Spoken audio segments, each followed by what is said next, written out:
Assalamualaikum warahmatullahi wabarakatuh. Anak-anakku, selamat berjumpa kembali dengan Bapak, yaitu di pelajaran Nahwu. Untuk materi Nahwu kali ini, kalian akan mempelajari tentang marfu'atul asma, atau yang artinya itu adalah isim-isim yang dimarfu. Atau dalam bahasa lain, bahasa kita, bahwa yang dimaksud dengan marfu itu adalah di doma. Nah, isim apakah yang mesti di doma? Ada beberapa isim yang mesti di doma. Yang pertama ada yang namanya fa'il. Sedangkan yang kedua ada yang namanya naibul fa'il.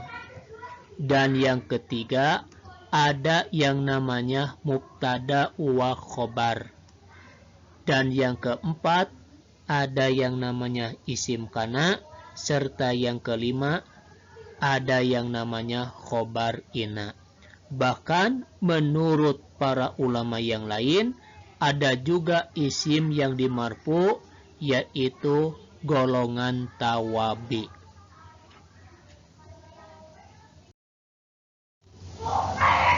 Nah, materi kita kali ini kita akan mempelajari tentang fa'il.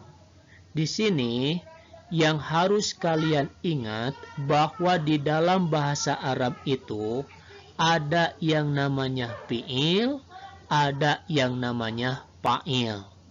Kalau fi'il, kalian kemarin pada semester yang lalu telah mempelajari tentang fi'il, yaitu kata kerja. Sedangkan yang kedua adalah fa'il. Apa itu fa'il? Fa'il artinya yang mengerjakan suatu perbuatan atau orang yang melakukan perbuatan. Jadi yang disebut dengan fa'il itu adalah isim yang dimarfu yang terletak setelah fi'il maklum, dan ini menunjukkan pelakunya suatu perbuatan.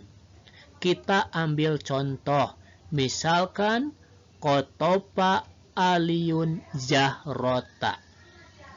Kalimat kotopa ini masuk ke dalam fi'il, yaitu kata kerja. Sedangkan aliyun ini masuk ke dalam fa'il, yaitu orang yang melakukan pekerjaan. Dan yang ketiga, kalimat jahrota. Ini yang termasuk ke dalam maf'ul bih, atau dalam bahasa kita ini namanya keterangan. Di sini yang kalian harus pelajari atau yang harus diperhatikan adalah kalimat aliyun. Nah, di sini aliyun termasuk ke dalam fa'il. Kenapa ini ditulis aliyun, tidak alian atau aliyin? Karena tadi posisinya sebagai fa'il. Kalau namanya fa'il, ini mesti di marfu. Terus yang kedua, kalimat kotopa. Ini masuk ke dalam fi'il. Dan ini mesti ditulis dalam keadaan mufrad. Jadi ketika kalian mau mengartikan sebuah kalimat, itu yang mesti diartikan atau diucapkan terlebih dahulu itu dari fa'il, kemudian ke fi'il, kemudian ke maf'ul bih. Contoh misalkan aliyun, kotopa aliyun zahrota kalau kita membacanya, tetapi ketika mengartikan Ali telah memetik bunga. Jangan diterbalik atau jangan mengartikan dari kotopa dulu, ya. Kalau mengartikan dari kotopa dulu, artinya jadi telah memetik Ali bunga. Nah, ini perbuatan yang tidak tepat. Jadi ketika kalian mau mengartikan sebuah kalimat di dalam bahasa Arab, itu yang mesti diucapkan terlebih dahulunya adalah fa'ilnya, baru kemudian ke fi'il. Setelah ke fi'il, baru masuk ke maf'ul bih. Contoh yang kedua, misalkan kotopat Aisyatu Zahrota. Nah, kalimat kotopat ini masuk ke dalam fi'il, yaitu kata kerja jenis mu'annas. Yang kedua, Aisyah. Aisyah ini masuk ke dalam fa'il, artinya orang yang melakukan pekerjaan. Sedangkan yang ketiga adalah Zahrota. Ini masuk kepada maf'ul bih. Nah, di sini juga sama. Yang kalian harus perhatikan adalah fa'il, yaitu dari kalimat Aisyah. Ini mesti di marfu atau di domah. Tidak boleh dipatah jadi Aisyata atau Aisyati. Ya, karena ini posisinya kalimat Aisyah itu dalam keadaan fa'il.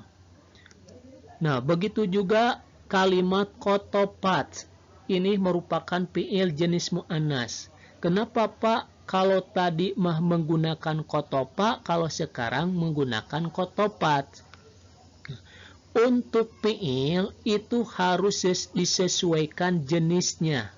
Kalau jenisnya laki-laki, fa'ilnya laki-laki, maka fi'ilnya juga mesti laki-laki.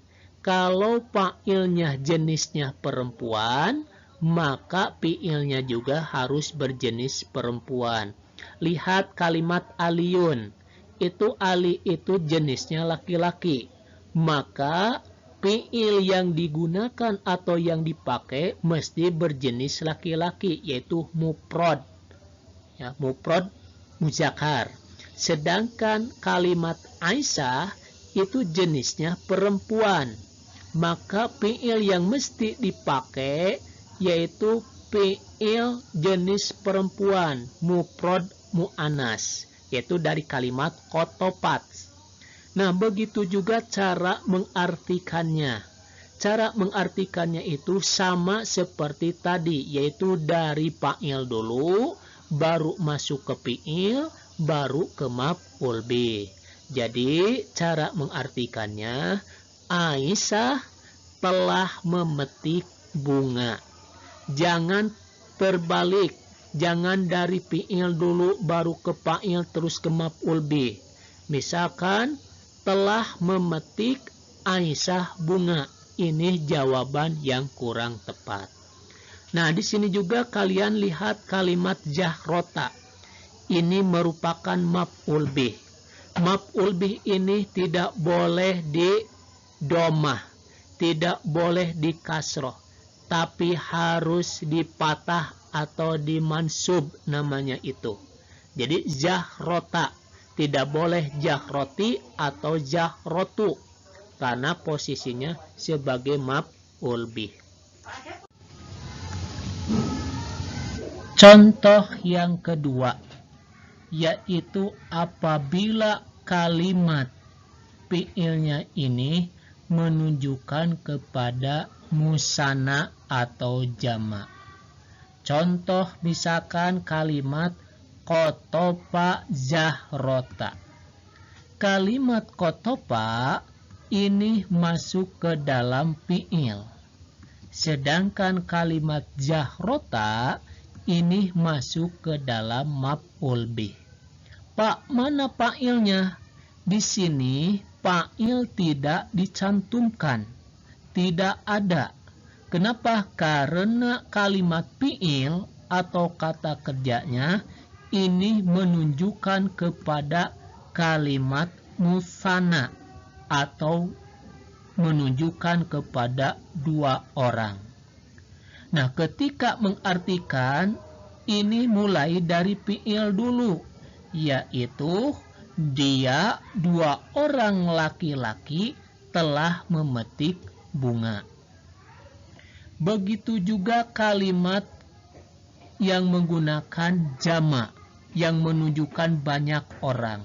Contoh misalkan kotopu Zahrota. Kalimat kotopu ini masuk ke dalam fi'il. Sedangkan Zahrota ini masuk ke dalam maf'ul bih. Nah, ketika kalian mengartikan, yaitu dari kalimat fi'il langsung kepada maf'ul bih. Karena di sini posisinya fa'il itu tidak ada.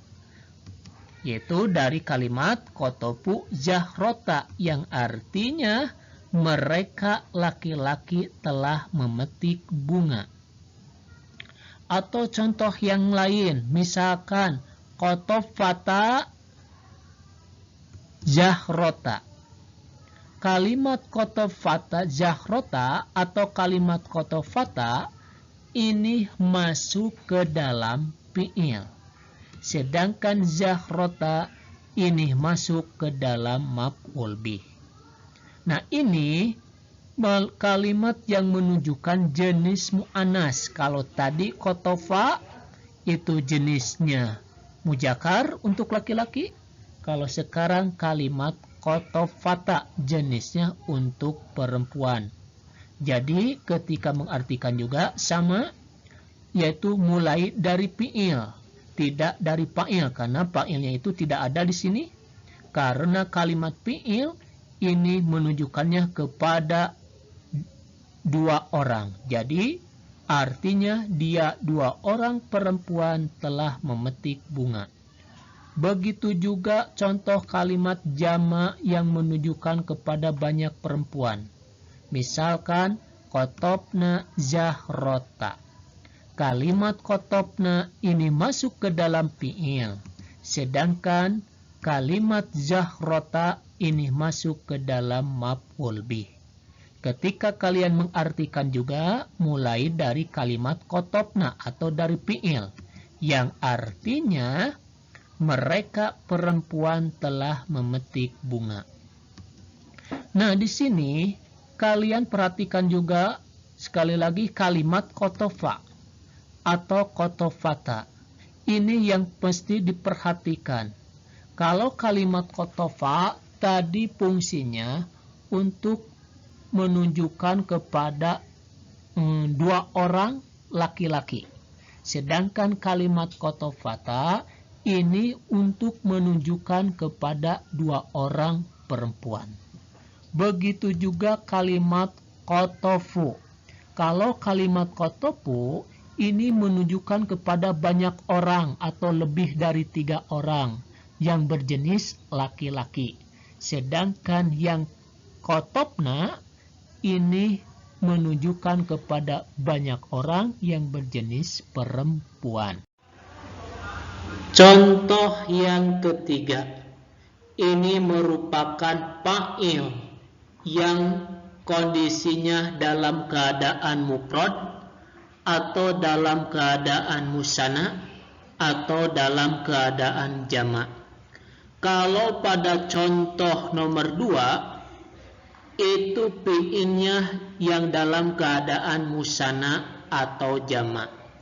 Maka di sana aturannya apabila fi'ilnya musanna yang menunjukkan 2 orang atau jamak yang menunjukkan banyak orang, maka tidak boleh dicantumkan lagi fa'ilnya. Jadi setelah fi'il langsung kepada maf'ul bih apabila fi'ilnya musanna ataupun jamak. Sedangkan contoh yang ketiga yaitu fa'ilnya apabila keadaan mufrad yang menunjukkan 1 orang atau yang musanna yang menunjukkan 2 orang ataupun jamak yang menunjukkan banyak orang. Contoh misalkan kalimat doroba jalisul kalba. Kalimat al-jalisu ini merupakan fa'il. Sedangkan dorobanya ini merupakan fi'il. Dan kalimat al-kalba ini merupakan maf'ul bih. Jadi ketika mau mengartikan itu aturannya sama seperti tadi, yaitu dari fa'il dulu, mulai dari kalimat al-jalisu yang artinya seorang laki-laki yang duduk telah memukul anjing.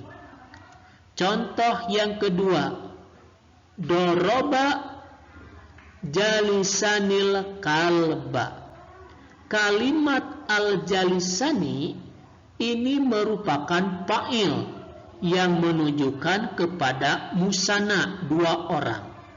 Sedangkan kalimat doroba ini merupakan fi'il. Dan yang ketiga, al-kalba ini merupakan maf'ul bih. Ketika mengartikan, maka diambil dari kalimat al-jalisani yang artinya dua orang laki-laki yang duduk telah memukul anjing.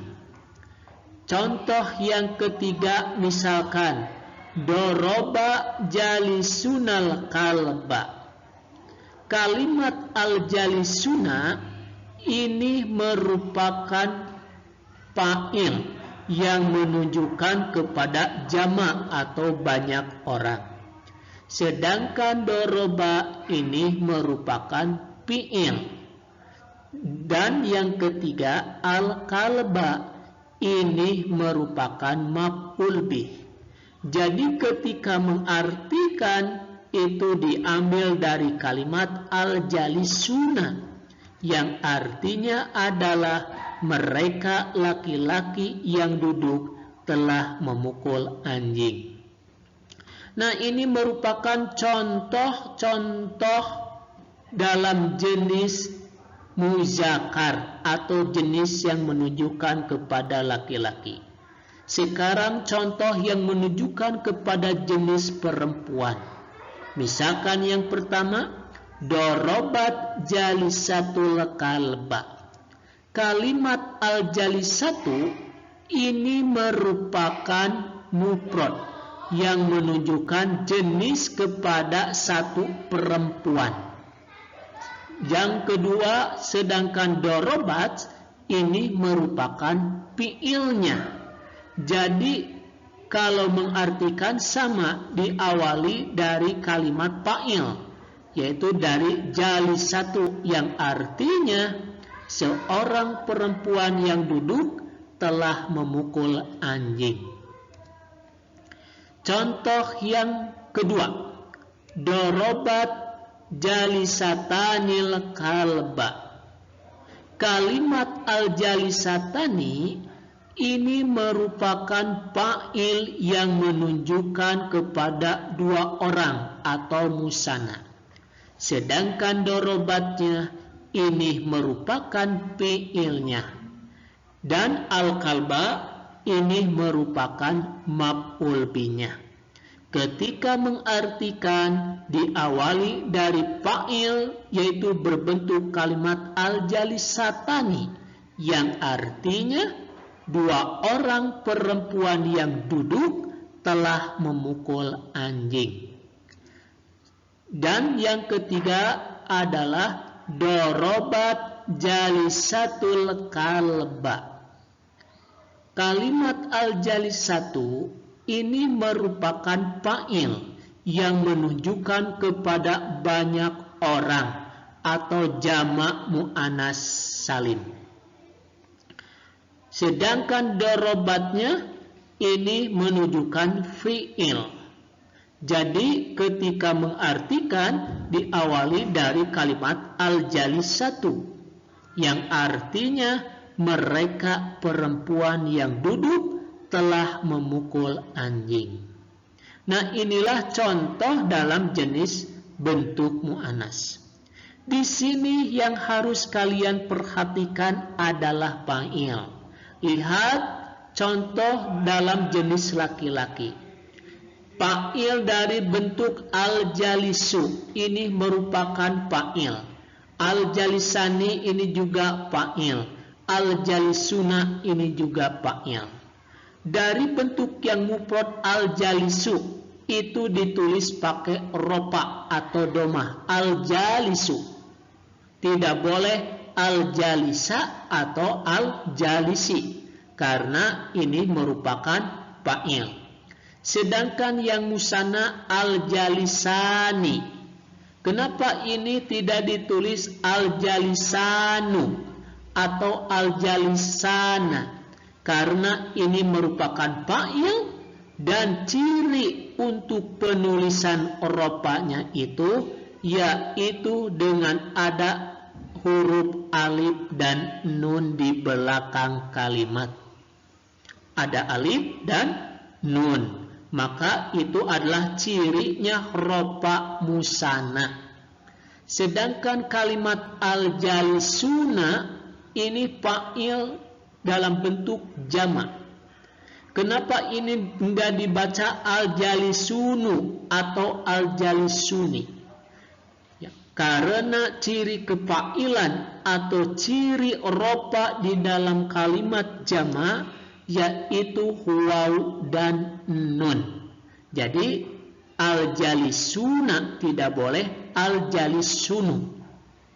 Nah, ini adalah yang fa'il. Sedangkan yang fi'il, lihat kalimat doroba, baik yang mufrad, baik yang musanna ataupun yang jamak, itu semuanya dalam keadaan mufrad. Al-jalisu dorobanya mufrad. Al-jalisani yang musanna yang menunjukkan dua orang, fi'ilnya mufrad, dorobanya mufrad. Al-jalisuna yang jamak yang menunjukkan banyak orang, kalimat dorobanya mufrad. Jadi kesimpulan di dalam fa'il jenis muzakkar ini, maka apapun keadaannya, baik fa'ilnya dalam keadaan mufrad, musanna atau jamak, fi'ilnya tetap harus mufrad, tidak boleh musanna atau jamak. Sedangkan kalimat al-kalba itu maf'ul bih, itu tetap seperti semula, yaitu cirinya dengan cara dimansub atau dipatah pada kalimat yang paling akhir. Nah, ini ciri dari jenis muzakkar. Sedangkan ciri jenis muannas, lihat dalam kalimat fa'il. Nah, dari kalimat jalisatu, jalisatani sama jalisatu itu merupakan fa'il. Kalimat al-jalisatu ciri fa'ilnya itu diropa di akhir kalimat, yaitu kalimat tu. Sedangkan jalisatani ini diropa ya dengan cirinya yaitu ada alif dan nun, sama seperti musanna dalam muzakkar. Sedangkan yang ketiga yang jamaknya itu al-jalisatu. Ciri jamaknya itu adalah ada huruf ta tanis, ta yang menunjukkan kepada perempuan, dan ini huruf ta harus diropa, maka itulah ciri fa'il. Sedangkan fi'il yaitu dari kalimat dorobat, semuanya harus menunjukkan kepada mufrad, jenis muannas, disesuaikan dengan keadaan jenis dalam fa'il. Ya, kalau tadi di dalam jenisnya laki-laki jalisu, maka fi'ilnya mufrad jenis laki-laki doroba. Kalau sekarang jalisatu itu jenisnya muannas perempuan, maka fi'ilnya dorobatnya juga harus berjenis perempuan. Begitu juga kalimat al-kalba ini tetap tidak ada perubahan karena ini merupakan maf'ul bih. Ciri maf'ul bihnya itu adalah dengan cara dimansub atau dipatah pada huruf akhirnya. Nah, inilah pelajaran nahwu kali ini ya. Bapak tutup dulu sekian. Untuk informasi lebih lanjutnya, kalau ada tidak mengerti, silakan boleh tanya secara langsung. Wassalamualaikum warahmatullahi wabarakatuh.